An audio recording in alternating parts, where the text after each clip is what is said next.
ونصلي ونسلم على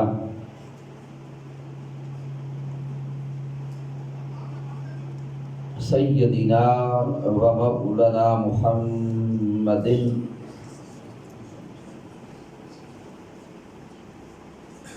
نبي الأمين المكين الكريم الرؤوف الرحيم. أما بعد فأعوذ بالله من الشيطان الرجيم. بسم الله الرحمن الرحيم. قال الله تبارك وتعالى في القرآن المجيد: وَإِنَّكَ لَعَلَى خُلُقٍ عَظِيمٍ. صدق اللہ مولانا العظیم. ان اللہ وملائکتہ یصلون علی النبی یا ایھا الذین آمنوا صلوا علیہ وسلموا تسلیما.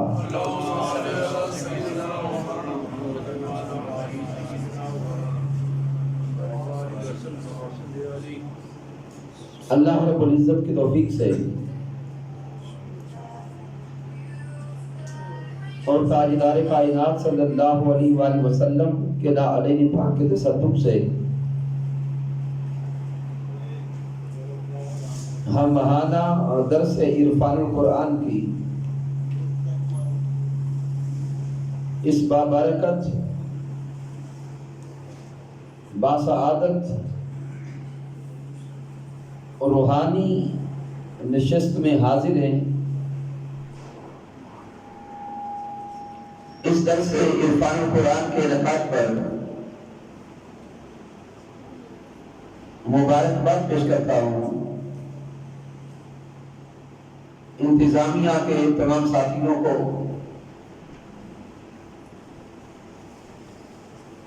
مسجد کے نمازیوں کو، تشریف لانے والے جمیع علماء کرام و مشائخ اعظام کو، اور تحریک منہاج القرآن کے جملہ قائدین و کارکنان کو.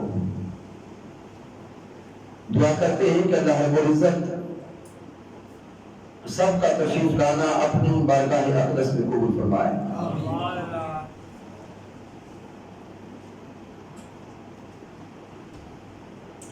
سامعین محترم،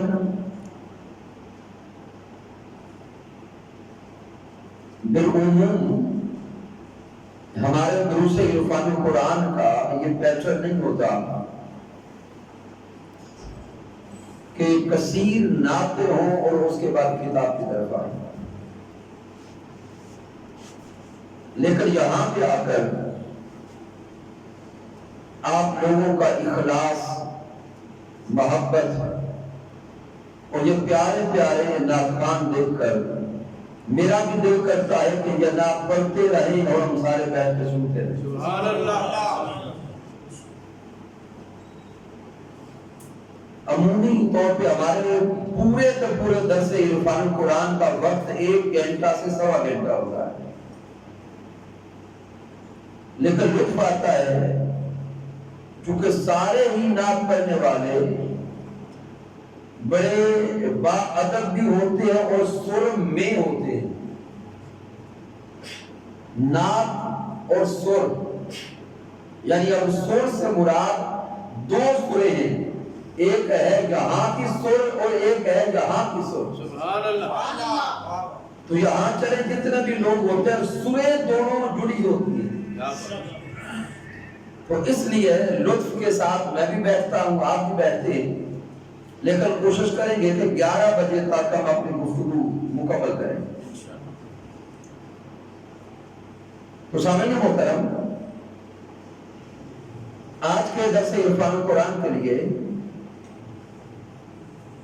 جس موضوع کو چنا ہے وہ ہے اخلاق حسنہ اور ہماری زندگی. آج ہم اپنی زندگیوں کو تھوڑے سے وقت میں دیکھیں گے، کیا حضور علیہ السلام کی سیرت کی کوئی جھلک ہمارے اندر موجود ہے؟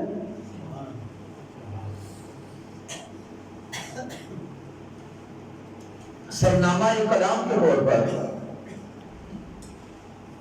سورۃ القلم کی آیت نمبر 4 تلاوت کرنے کا شرف حاصل ہوا،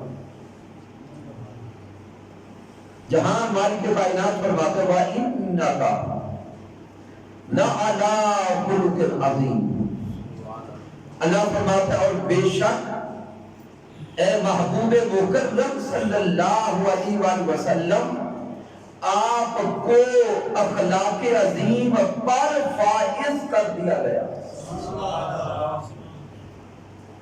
یا آپ کو اخلاق عظیم پر قائم فرما دیا گیا، یا آپ اخلاق عظیم پر فائز ہیں۔ اب سامعین محترم، آپ کی توجہ اس آیت مبارکہ میں لفظ علا پہ چاہوں گا، کیونکہ علماء اور پڑھے لکھے احباب موجود ہیں۔ وَإِنَّكَ لَعَلَىٰ، یہ جو لا علا ہے یہ لام تاکید ہے، اور علا حروف جارہ میں سے ہے، اور علا آتا ہے ہمیشہ فوقیت کے لیے، یہ آتا ہے ہمیشہ رفعت کو بیان کرنے کے لیے۔ اب یہ جو اخلاق ہے یہ اخلاق صفت ہے، کیا ہے؟ صفت ہے، اور صفات کسی کو عطا کی جاتی ہے، صفات پر فائز نہیں کیا جاتا۔ صفات ہمیشہ دوسروں کو عطا کی جاتی ہے، صفات پر فائز نہیں کیا جاتا۔ فائز ہمیشہ کرتے ہیں عہدوں پر، منصب پر، ذمہ داریوں پر، اور صفات کی بات جب بھی آتی ہے وہ صفات خاصہ، صفات لازمہ، صفات حسنہ یہ دوسروں کو عطا کی جاتی ہے۔ مثال کے طور پر علم بھی ایک صفت ہے۔ جب استاد کسی کو علم دیتا ہے، پڑھاتا ہے، اور چند سالوں کے بعد جب سند کے دینے کا دن آتا ہے تو استاد کے کلمات پہ غور کرے۔ استاد شاگرد کو کیا کہتا ہے؟ بیٹا آپ کو علم عطا ہوا، آپ کو علم عطا ہوا، آپ اس کی حفاظت کرنا۔ جملے آپ دیکھتے جائیں، کبھی استاد یہ نہیں کہتا کہ آپ علم پر فائز ہوئے، ایسا نہیں کہا جاتا۔ اسی طرح دیگر صفات کو ذہن میں سوچتے چلے جائیں تو اخلاق بھی صفت ہے۔ ذہن میں ایک سوال پیدا ہوتا ہے کہ مالک کائنات یہ صفات تو عطا کی جاتی ہیں، صفات پر فائز نہیں کیا جاتا، لیکن جب تو ذات مصطفیٰ کی بات کرتا ہے اور اخلاق مصطفیٰ کی بات کرتا ہے تو فرماتے ہیں وَإِنَّكَ لَعَلَىٰ خُلُقٍ عَظِيمٍ، اے تاجدار کائنات، اے سونے حبیب، آپ کو اخلاق عظیم پر فائز فرما دیا، یا آپ اخلاق عظیم پر فائز ہیں۔ اب انسان سوچتا ہے کہ مالک کائنات نے محبوب کو یہ کیوں نہیں فرمایا کہ محبوب آپ کو اخلاق حسنہ عطا کر دیے، اخلاق عظیم عطا کر دیے۔ اب اس سے اگلے خاص اہم نکتے پہ غور کریں۔ اگر یہ کہا جاتا کہ اخلاق حسنہ عطا کر دیا تو معنی کچھ اور ہوتا۔ یہ فرمایا کہ اخلاق عظیم پر فائز کر دیا تو اس سے معنی کچھ اور ہو گیا۔ اب وہ معنی کیا ہے؟ اگر یہ کہا جاتا کہ آپ کو اخلاق حسنہ عطا کیے، اخلاق عظیم عطا کیے، تو معنی یہ بنتا کہ آپ کو جو عزتیں، رفعتیں، شان اور مقام و مرتبہ مل رہا ہے، وہ سارا مقام اس اخلاق کی وجہ سے ہے۔ اگر یہ کہا جاتا کہ اخلاق حسنہ عطا کر دیے تو پھر مفہوم یہ بنتا کہ اب آپ کی جو عزتیں ہیں، جو شانیں ہیں، جو رفعتیں ہیں، وہ اس اخلاق کی وجہ سے ہے۔ رب کائنات کو یہ مفہوم دینا بھی گوارا نہ تھا۔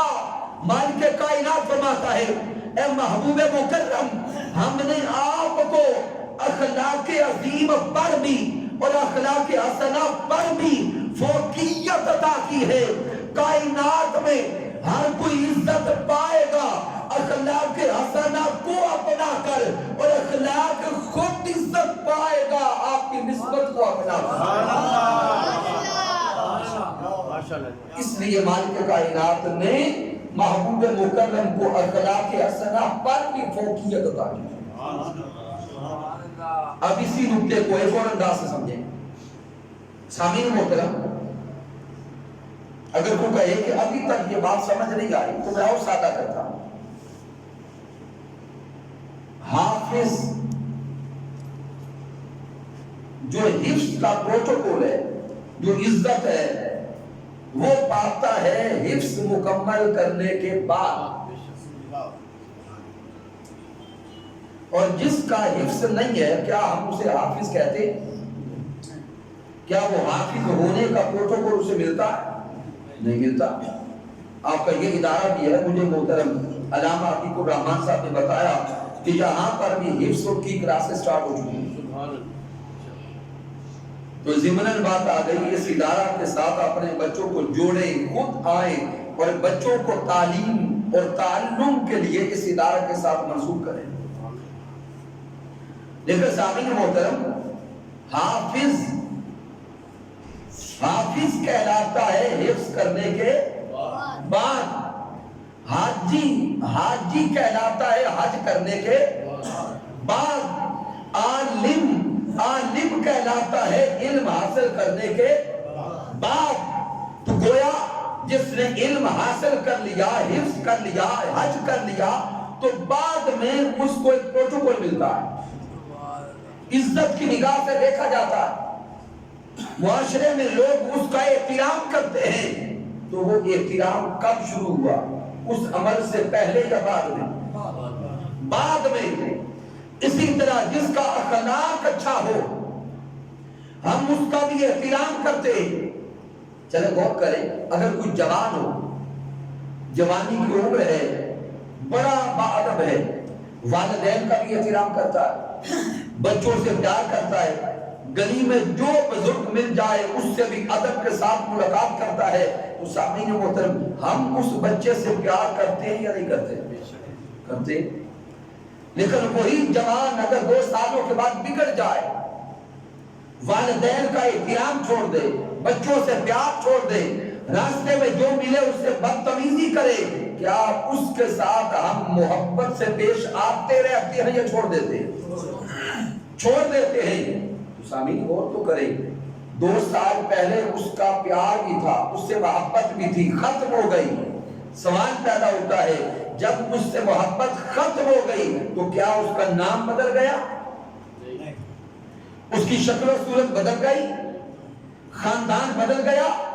نہیں، اس کا نام بھی وہی رہا، شکل و صورت بھی وہی رہی، والدین بھی وہی رہے، خاندان بھی وہی رہا۔ جو عزت و احترام 2 سال پہلے تھا وہ جاتا رہا۔ سمجھ آئی وہ عزت و احترام اس کے نام کا نہیں تھا بلکہ اس کے اخلاق کا تھا، اس کے کردار کا تھا۔ اگر یہ کہا جائے کہ اخلاق حسنہ عطا کر دیا تو پھر مفہوم یہی سمجھ آئے گا کہ یہ عزتیں، یہ رفعتیں، یہ شانیں اخلاق کی وجہ سے ہیں۔ اخلاق ہوگا تو عزت ہوگی، علم ہوگا تو عزت ہوگی، حفظ ہوگا تو عزت ہوگی۔ رب کائنات نے ذات مصطفیٰ کے لیے اصول بدل دیا، قانون بدل دیا۔ کائنات کا ہر شخص عزت پائے گا اخلاق کو اپنا کر، جب ذات مصطفیٰ کی باری آئی رب کہتا ہے سونے مصطفیٰ اخلاق خود عزت پائے گا آپ کے قدموں سے نکل کر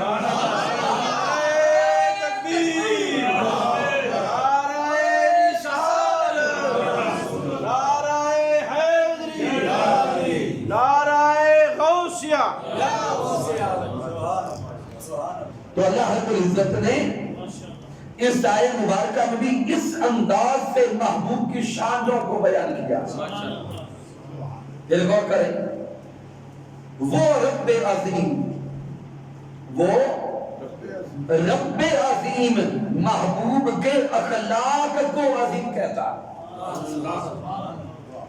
وہ رب جس کو ہر کوئی عظیم کہتا ہے, وہ مالک کائنات جس کو ہر مخلوق عظیم کہتی ہے, اور وہ رب کائنات جس کو ہر ولی عظیم کہتا ہے, ہر نبی عظیم کہتا ہے. وہ رب عظیم ہو کر, خالق کائنات ہو کر, مالک کائنات ہو کر, ارے دیکھیں تو صحیح مصطفیٰ کے اخلاق کو عظیم کہتا ہے. اب آئیے غور کریں کہ اخلاق کو عظیم کہہ کر وہ رب کس شے کو عظیم کہتا ہے.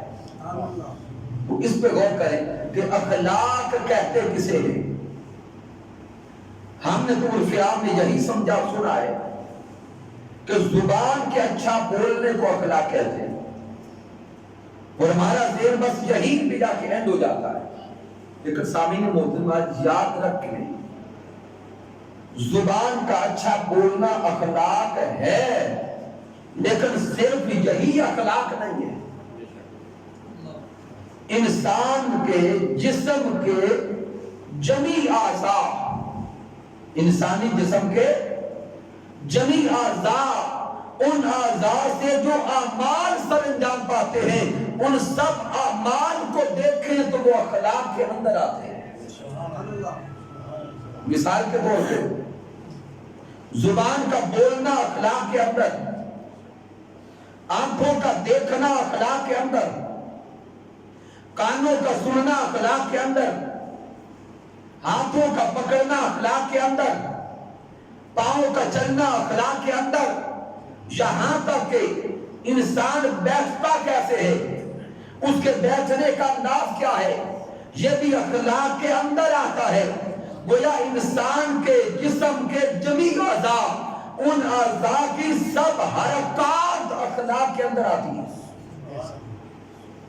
تو آپ غور کریں جب انسان کے جمی اعضاء کی حرکات, ان اعضاء میں ہاتھ بھی ہے, آنکھیں بھی ہیں, زبان بھی ہے, کان بھی ہے, پاؤں بھی ہے, تو اب غور کریں مالک کائنات نے تو فرما دیا وَإِنَّكَ لَعَلَىٰ خُلُقٍ عَظِيمٍ. اے محبوب مکرم آپ کا سارے کا سارا اخلاق عظیم. جب دیکھا کہ وہ اخلاق پورا بنتا کیسے ہے, تو دیکھنا بھی اخلاق کے اندر, سننا بھی اخلاق کے اندر, بولنا بھی اخلاق کے اندر. گویا وہ رب کائنات دوسرے الفاظ میں محبوب کے حسن کو دیکھ کر, محبوب کے کلام کو دیکھ کر, محبوب کے جمال کو دیکھ کر وہ رب فرما رہا تھا اے میرے سونے ساجن تیرا بولنا بھی عظیم. آیا اے میرے محبوب تیرا بولنا بھی عظیم. اے پیارے محبوب آپ کا دیکھنا بھی عظیم. اے پیارے مصطفیٰ آپ کا سننا بھی عظیم. اے پیارے مصطفیٰ آپ کا پکڑنا بھی عظیم. اے پیارے مصطفیٰ آپ کا مکہ کی سرزمین پر خرام ناز کرنا بھی عظیم. اے سونے حبیب مکہ کو چھوڑ کر مدینہ کی سرزمین کو بسانا بھی عظیم ہے. اب تھوڑا غور کریں اس سے اگلے جملوں پر. اگر کوئی کہے ہم بھی دیکھتے ہیں, ہم بھی سنتے ہیں, ہم بھی بولتے ہیں, تو حضور کے اخلاق کو عظیم کیوں کہہ دیا؟ تو کم وقت میں مفہوم دینے لگا, اس لیے کہہ دیا کہ جب تاجدار کائنات دیکھتے ہیں تو سامنے جلوہ خدا کا ہوتا ہے. اس اس لیے مالک کائنات فرماتے ہیں حبیب تیرا دیکھنا عظیم، وہ جلوہ خدا جس کو کوئی اور پیغمبر بھی نہ دیکھ سکا، شب معراج مصطفیٰ بے حجاب تو نے وہ سراپا دیکھا، اس لیے محبوب تیرا دیکھنا بھی عظیم، محبوب تیرا بولنا بھی عظیم۔ کیوں؟ وَمَا يَنطِقُ عَنِ الْهَوَىٰ إِنْ هُوَ إِلَّا وَحْيٌ يُوحَىٰ، تیرا بولنا عظیم مصطفیٰ، کیونکہ زبان تیری ہوتی ہے اور تیری زبان پہ بول خود رب کائنات کا ہوتا ہے۔ اس لیے اللہ نے محبوب کے پورے اخلاق کو عظیم کہتا ہے، لیکن چونکہ ہمارا موضوع اخلاق حسنہ اور ہماری زندگی، اگر صرف ان عاشقانہ پہلوؤں پر گفتگو کرتے جائیں تو وقت سارا یہی پر مکمل جائے گا، لیکن ہم اب اس عشق کو عمل میں ڈال کے دیکھتے ہیں اور غور کرتے ہیں کہ آقا علیہ السلام کی سیرت مبارکہ کا کوئی رنگ ہماری زندگی میں ہے؟ تو سامعین محترم، میں آج جس کی طرف آپ کی توجہ دلوانا چاہتا ہوں، آقا علیہ السلام کی سیرت کا ایک پہلو جس کے بارے میں جانتے آپ سارے ہوں گے، لیکن اس سے جو راز آج دوں گا، اگر محبوب مکرم کی اس ایک سنت کریمانہ پر ہم عمل کر لیں تو اس دور کا دنیا کا سب سے بڑا مسئلہ حل ہو جائے گا۔ کتنی سنتیں؟ صرف ایک، اور میں چیلنج کے ساتھ کہتا ہوں، اس ایک عادت کریمانہ پر اور سنت کریمانہ پر عمل ہم کرنے، دنیا کا سب سے بڑا مسئلہ حل ہو جائے گا۔ اب سنت کریمانہ کیا ہے؟ آپ احادیث مبارکہ کی کتب کا مطالعہ کریں، احادیث کی کتب میں ایک باب آتا ہے جس کو باب السلام کہتے ہیں۔ کیا؟ باب السلام۔ آپ کو روایات اور حدیث ملتی رہیں گی اور آپ جانتے بھی ہیں کہ آقا علیہ السلام کی زندگی مبارکہ ایک عمل ہے کہ حضور کی بارگاہ میں کوئی آتا یا کہیں میرے محبوب جاتے یا راستے میں کوئی آقا تو مل جاتا، ملنے والا چاہے کوئی بچہ ہوتا، بوڑھا ہوتا یا جوان ہوتا، محبوب جس سے بھی ملتے ہمیشہ سلام کرنے میں پہل کرواتے۔ لہذا آپ نے خود اس حدیث مبارکہ کو آگے بیان کر کے سند لگا دی کہ ہر کوئی پہلے جانتا ہے کہ آقا ہمیشہ سلام کرنے میں پہل فرماتے۔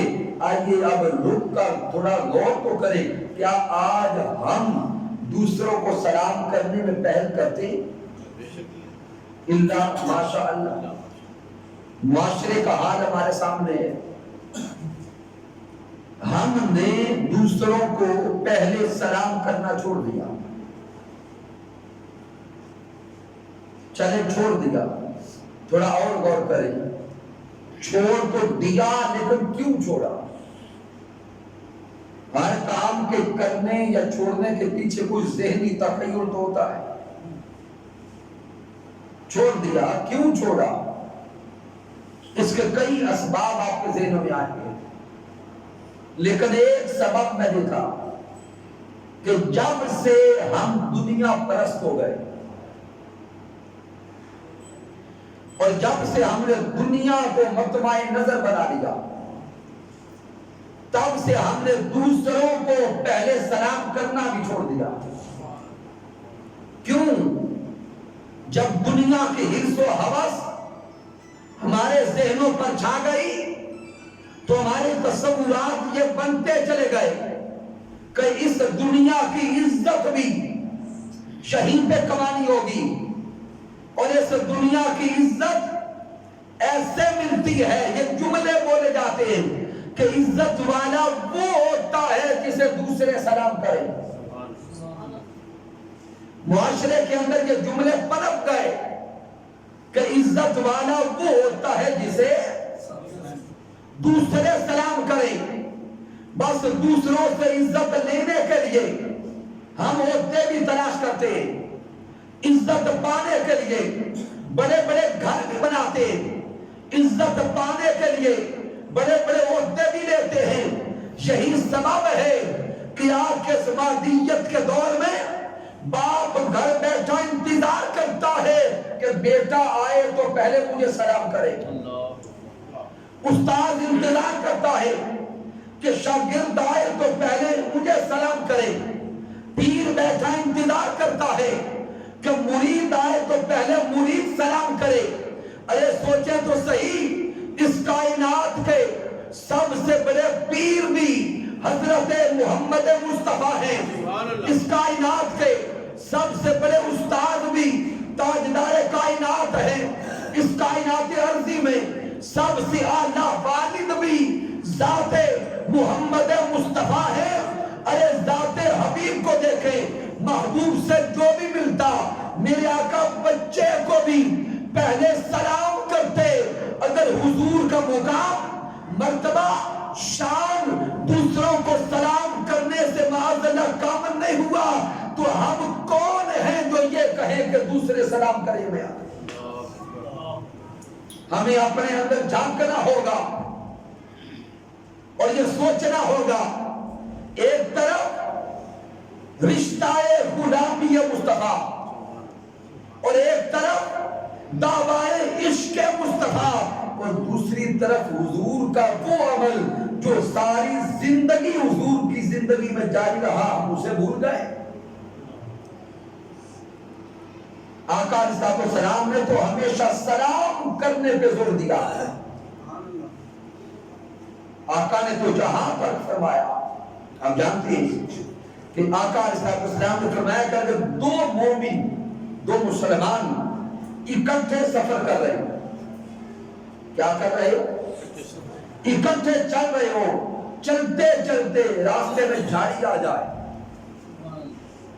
ایک مسلمان ایک طرف سے گزرے اور دوسرا دوسری طرف سے گزر کے جب پھر اکٹھے ہو تو کیا کریں, پوچھا بولو, وقت درمیان میں کتنا لگا, چاند لمحات کے بعد بھی آقا نے فرمایا اگر ملے تو ایک دوسرے کو سلام کریں. اور ہمیں جو سلام کرتا ہے ہم اس کا جواب دینا بھی گوارا نہیں کرتے. اب آئیے غور کریں کہ آقا علیہ السلام نے اس سلام دینے پہ اتنا زور کیوں ڈالا ہے. یعنی دیکھیں, جب اس دین کو دیکھیں کہ اس دین کا نام کیا ہے, دین بولے اسلام. جب نماز پڑھی تو نماز کے جب اختتام پہ گئے تو کیا الفاظ ہیں, السلام علیکم ورحمۃ اللہ وبرکاتہ. اب تھوڑا غور کیجیے گا, نماز کس کے لیے, اللہ کے لیے. اس نماز کا جب آغاز ہوا پہلے تکبیر تحریمہ ہو گئی, اس میں اللہ رب العزت کی کبریائی کو بیان کیا, پھر ثنا, پھر فاتحہ, پھر سورت, پھر رکوع, سجود, یہ سارے کا سارا عمل کس کے لیے, اللہ کے لیے. سامعین محترم, جب اینڈ پہ رب کائنات فرماتا ہے قبولیت کا وقت ہے, نماز کی تکمیل کا وقت ہے, تو چاہیے تو یہ تھا نا کہ یہ رونا بھی رب کے لیے روتے. بھئی انداز تو نہیں بنتا ہے کہ آخری جملوں کا رونا بھی اپنے رب کی بارگاہ میں رویا جاتا, لیکن رب کائنات فرماتا ہے تم نے میری ثنا بھی کر لی, فاتحہ بھی پڑھ لی, ادھر سارے کے سارے ارکان نماز جب مکمل کر لیے, اب سلام پھیرو اور سلام میں خطاب رب سے نہ کرو. جو تمہارے دائیں بیٹھے ہیں انہیں کہو اے دائیں بیٹھنے والوں تم پر بھی سلامتی ہو, اور اے میرے بائیں بیٹھنے والوں تم پر بھی سلامتی ہو. سوچیے تو صحیح کہ اللہ رب العزت نے اس عظیم عمل جو اپنے لیے خالصتاً رکھا، اس کا بھی جب اختتام کا وقت آیا تو اشارہ دیا قبول اسی کا ہوگا جو دوسروں کو سلامتی دے گا۔ پھر آقا علیہ السلام نے فرمایا، قرآن مجید میں رب کائنات نے فرمایا کہ جب قیامت کا دن ہوگا اور مومن رب کی بارگاہ میں پہنچیں گے، وہ مومن جن کو جنت میں داخل کیا جائے گا ان کا استقبال بھی سلام کے کلمات سے ہوگا، سلام قولا من رب الرحیم۔ اتنی اہمیت رب کائنات نے سلام کو دی ہے، کیوں؟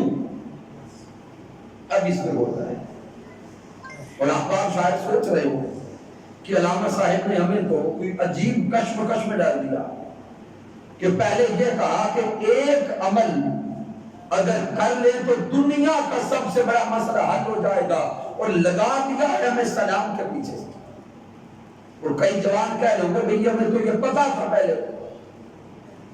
اب سوچئے گا کہ یہ جو سلام ہے کیا یہ صرف الفاظ ہیں یا اس میں کوئی احساس بھی ہے؟ کیا صرف زبانی کلامی جملوں کا تبادلہ ہے یا ایک دوسرے کے لیے دل کے اندر کوئی محبت بھی ہے؟ تو جان لیں دین اسلام صرف کلمات کے تبادلوں کو قبول نہیں کرتا، دین اسلام مکمل احساسات کا نام ہے، مکمل احساسات کا نام ہے، اور سرسری احساسات بھی نہیں، جو من کی گہرائیوں میں لطافتیں ہوتی ہیں دین اسلام ان کو بھی ایڈریس کرتا ہے۔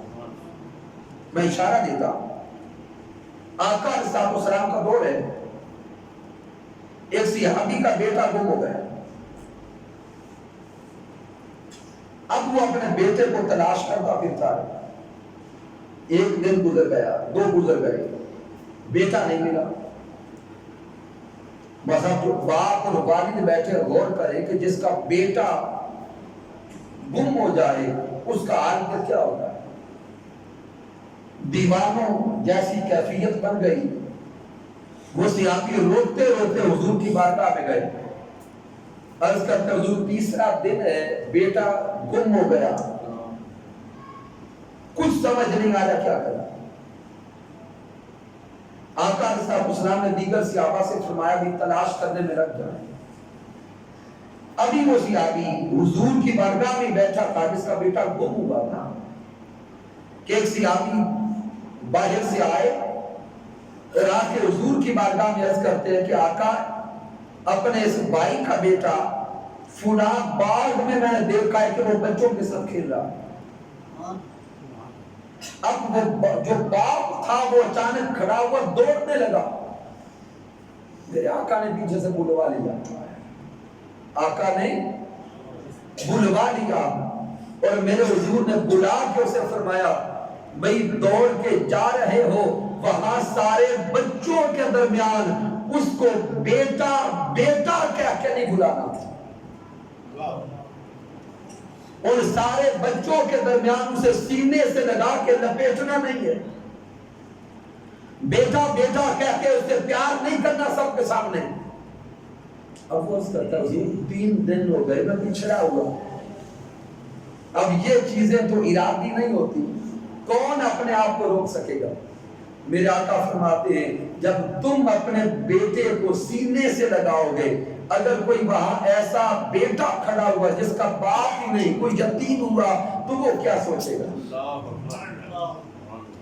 تو سامعین سوچے تو صحیح، کیا اس لطافت کے ساتھ ہمارے اندر احساسات ہیں؟ دین اسلام نے تو ان احساسات کا بھی خیال رکھا، تو اسی لیے جو لفظ سلام ہے السلام علیکم، یہ صرف الفاظ کا تبادلہ نہیں ہے، یہ احساسات کا نام ہے۔ اب وہ احساسات کیا ہیں جب ہم دوسروں کو سلام کرتے ہیں کیا کہتے ہیں؟ آپ پر سلامتی ہو، آپ پر سلامتی ہو۔ اب غور کریں کہ یہ ہمارا پنجابی علاقہ ہے، پنجابی میں اس کا ترجمہ کیا بنے گا؟ آپ پر سلامتی ہو پنجابی میں کیا کہیں گے؟ تو جیندہ رہے۔ اور بھی جملہ کوئی ہے تو بولے، کیا کہیں گے؟ تو سلامت رہے، سدا آباد رہے۔ اور میں سندھ جاتا ہوں تو سندھی بول کے کہتے ہیں سائیں سدا خوش تھی میں۔ اور ماں جب اپنے بچے کو سلام دیتی ہے تو ماں لطافتوں میں بول کے کہتی ہے پترا تینو تتی بھا بھی نہ لگے، ستے خیرہ۔ اب سامعین یہ سارے کے سارے جملے دل میں لے کے جائیں، یہ سارے ترجمے السلام علیکم کے ہیں۔ اور میرے آقا نے فرمایا کہ جس سے بھی ملو اس سے پہلے سلام کرو۔ اگر دو مومن اکٹھے جا رہے ہو، ایک لمحے کے لیے جدا ہو، پھر ملے تو پھر بھی ایک دوسرے کو سلام کرے۔ اب ذہن میں سوال آتا ہے اس سلام کی اتنی اہمیت کیوں رکھی گئی؟ اس لیے کہ جو دوسروں کو سلام کرتا ہے وہ جینے کی دعا دیتا ہے۔ اس دور کا، اس صدی کا سب سے بڑا مسئلہ دہشت گردی ہے، خون ریزی ہے، انتہا پسندی ہے۔ میرے مصطفیٰ کی ایک سنت پہ عمل کریں، دوسروں کو سلام کہتے رہیں۔ سلام کہنے والا، جینے کی دعا دینے والا، جو دن رات حیاتی کی دعا دیتا ہے، پھر وہ ساری زندگی کسی کا خون نہیں بہا سکتا۔ آج معاشرے پہ نگاہ ڈالیں تو سگے بھائی ایک دوسرے سے دور نظر آتے ہیں، بہن اور بھائی ایک دوسرے سے دور نظر آتے ہیں،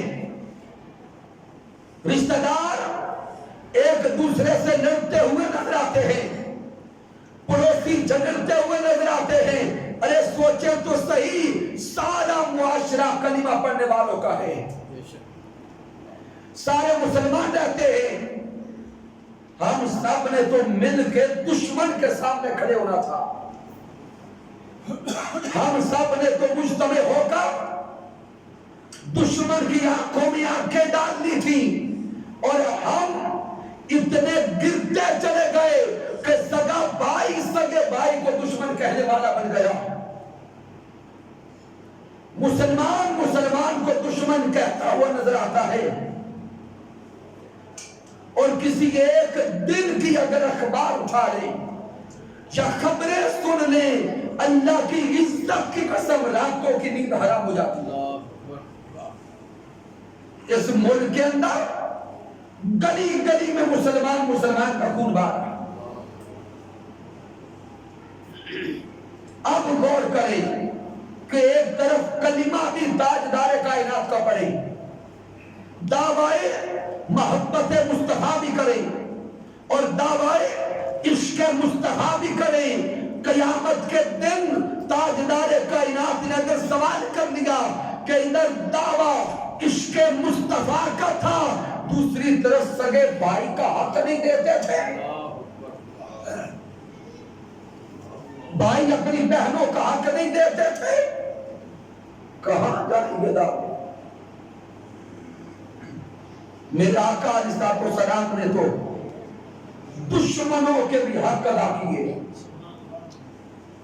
ہم تو اپنے بھائیوں اور بہنوں کے حق ادا نہیں کرتے، اور گھر کے اندر رہتے ہوئے ایک دوسرے کے حکم چھین رہے ہوتے ہیں۔ میرے آقا نے دشمن کے بھی حق ادا کیے، اور آپ سوچیں گے دشمن کا حق کیا ہے، اس پہ غور کریں۔ فتح مکہ سن 8 ہجری کو ذہن ملا، جب مکہ تو مکرمہ فتح ہو گیا، وہ سارے کے سارے دشمنان اسلام اور دشمنان ذات مصطفیٰ سامنے کھڑے تھے، سب کی گردنیں جھکی تھی، ہر کوئی ڈر رہا تھا، کب کبا رہا تھا کہ آج مارا جاؤں گا۔ اور جو کوئی عام دشمن نہیں تھے، یہ وہ دشمن تھے جنہوں نے حضور کو مکہ سے نکلنے پہ مجبور کر دیا۔ میرے آقا مدینہ تشریف لائے، 10-11 سالہ مدنی زندگی میں 84 جنگیں مسلط کی میرے آقا پر۔ اب خود اندازہ لگائیں کہ 10 سال ہیں اور 84 جنگیں، ایک سال کے اندر 8-9 جنگیں مسلط کی گئی۔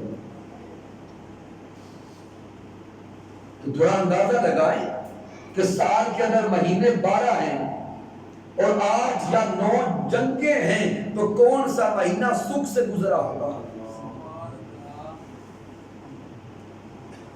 پھر میرے آقا کے پیاروں کو شہید کیا۔ آقا کے چچا حضرت امیر حمزہ کی شہادت، حضور ہمیشہ اپنے چچا کو یاد کر کے رویا کرتے، لیکن جب مکہ المکرمہ فتح ہوا، وہ دشمنان سامنے کھڑے ہیں، میرے آقا پہلے جملے ارشاد فرماتے ہیں کہ کعبۃ اللہ کی چابی کہاں ہے؟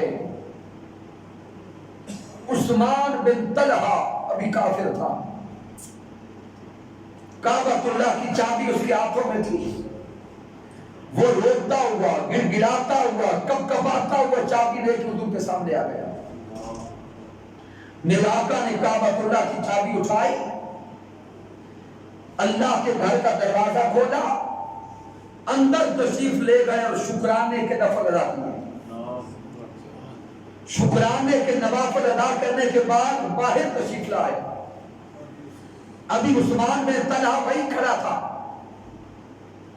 کب کبا رہا تھا۔ میرے آقا فرماتے عثمان بن طلحہ یاد کر نہ وہ وقت۔ آقا نے کیا یاد کروایا؟ حضور جب مکہ چھوڑ کے مدینہ جانے لگے، میرے آقا نے عثمان بن طلحہ کو کہا تھا کہ مکہ چھوڑ کے جا رہا ہوں، کعبۃ اللہ کا دروازہ کھول، میں اندر نفل پڑھنا چاہتا ہوں۔ ان دنوں عثمان بن طلحہ نے کہا تھا کہ سورج مغرب سے نکل سکتا ہے لیکن آپ کے لیے کعبہ کا دروازہ نہیں کھولوں گا۔ آقا رو پڑے، آنکھیں برس پڑی، حضور روتے ہوئے خانہ کعبہ سے خطاب کرتے اور مکہ المکرمہ سے خطاب کرتے ہیں، اے مکہ مجھے تجھ سے بڑی محبت ہے، لیکن یہاں کے رہنے والے مجھے تیرے پاس رہنے نہیں دیتے۔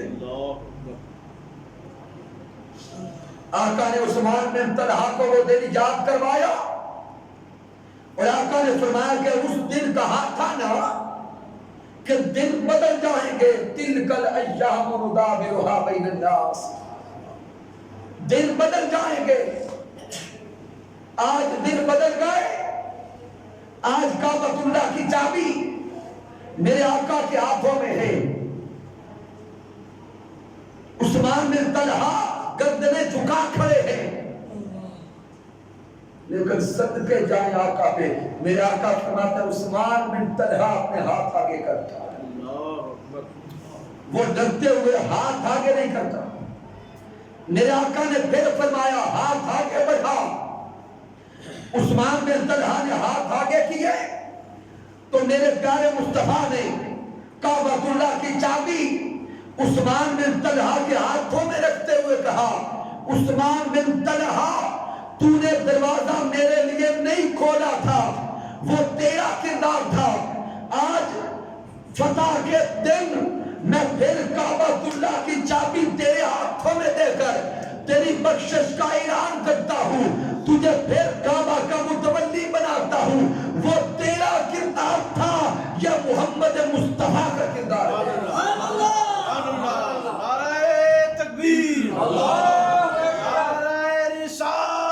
یا رسول اللہ، نعرہ حیدری، نعرہ غوثیہ، ہم اس عظیم آقا کے کلمہ پڑھنے والے اور ہم تاجدار کائنات کے کلمہ پڑھنے والے جو دشمنوں کے لیے معافی کا اعلان کرتے ہیں اور ہم اپنی سگی بہن کو معاف نہ کریں، ہم اپنے رشتہ داروں کو اور خونی بھائیوں کو معاف نہ کریں۔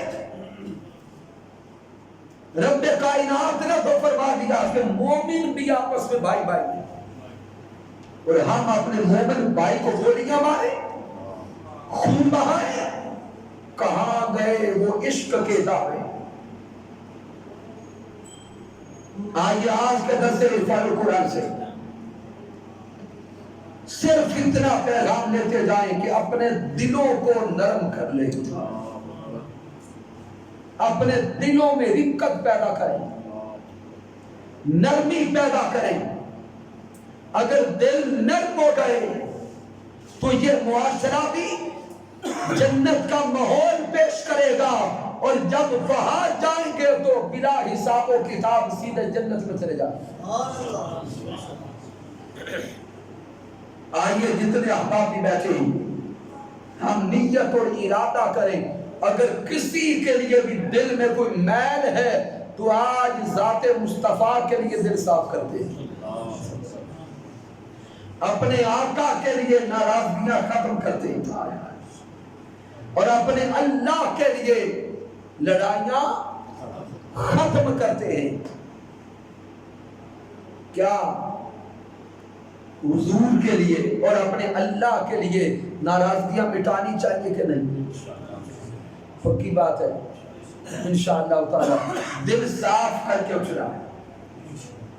اور اگر کوئی میرا دوست کوئی جوان یہ کہہ رہا ہو کہ چلیں میں نے تو اپنے فلاں بھائی کو معاف کر دیا لیکن اس کے گھر میں نے نہیں جانا،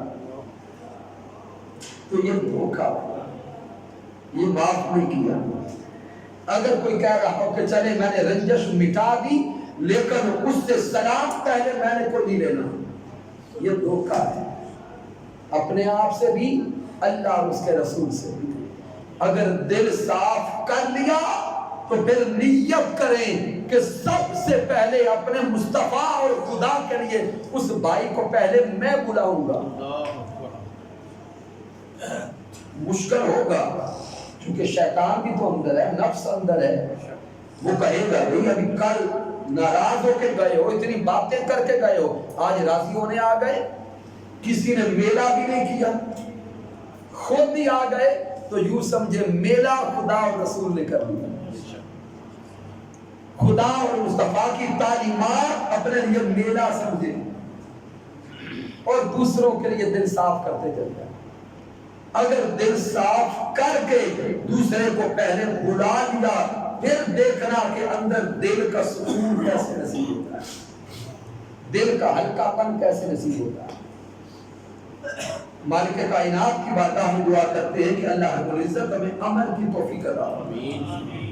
اور جو میں نے اشارت عرض کیا گفتگو میں کہ یہاں پہ ادارہ حفظ کی تعلیم کا آغاز ہو چکا ہے، لہذا تمام احباب ہر اعتبار سے اپنے اس ادارے کو کامیاب بنائیں،